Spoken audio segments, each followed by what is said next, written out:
Hey there guys, long time no see. I am Alex, formerly the Wiser Owl, coming out of a retirement here to talk about a disc that I'm super excited about, the Goeringer Discs Cherry Blossom.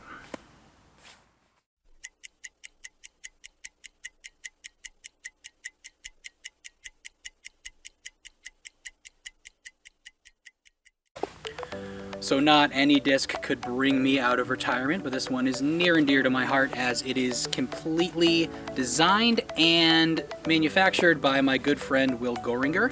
For the past year and change, he has been working on a 3D printed disc, and very recently this bad boy got PDGA approved, and I told him once I got my hands on one, I would make a video for him.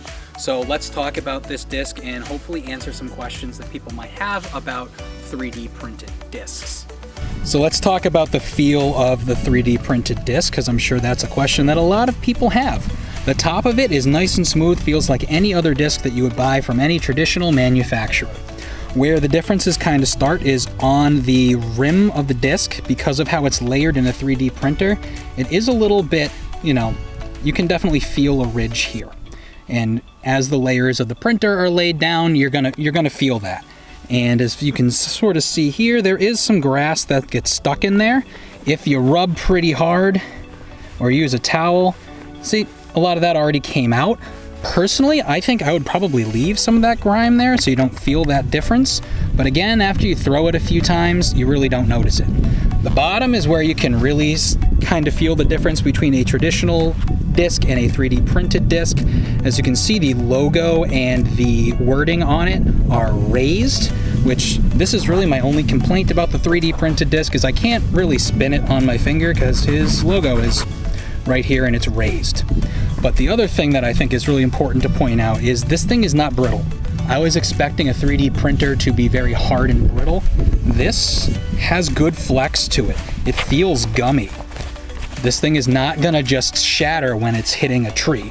I mean, it's not the warmest day out here. It's probably in the upper 30s, low 40s, and I have no concern that this thing will hold up to hitting trees or rocks or what have you. All right. So one of the big questions when it comes to 3D printed discs is, are they durable enough to survive some tree hits? I've already hit a few trees with this while I've been out here. The disc is fine, but I'm going to show you on camera. I'm going to wind up and try to smoke these trees here in front of me.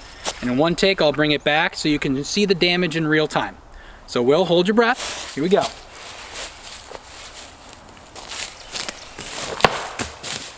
All right, here I go. Talking, so you know that there's no cut. There is no cut. All right, here's the disc in one cut. It is still intact, flat.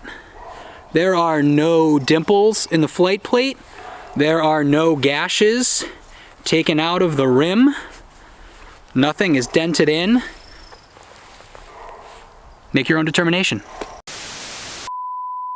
Now that we got through sort of the burning questions about a 3D printed disc, let's talk about the most important part, which is how it flies. This thing is a hog. You throw this hard and flat and it is gonna die. You cannot throw this disc too far. I think where this disc is gonna really excel is those sort of get out of trouble shots where you need to take that wide step out for like a forehand flex approach to get yourself around some obstacles and nestle under the basket.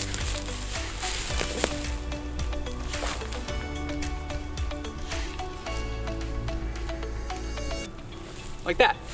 So needless to say, this is going in my bag because I love my guy Will. I'm super proud of everything that he has accomplished, seeing this through from vision to reality, and I'm proud to throw it. I'm looking forward to doing a lot of nonsense approach shots with it, with huge Anheuser angles to just cut some bizarre lines, and maybe even a couple of rollers if I'm feeling frisky.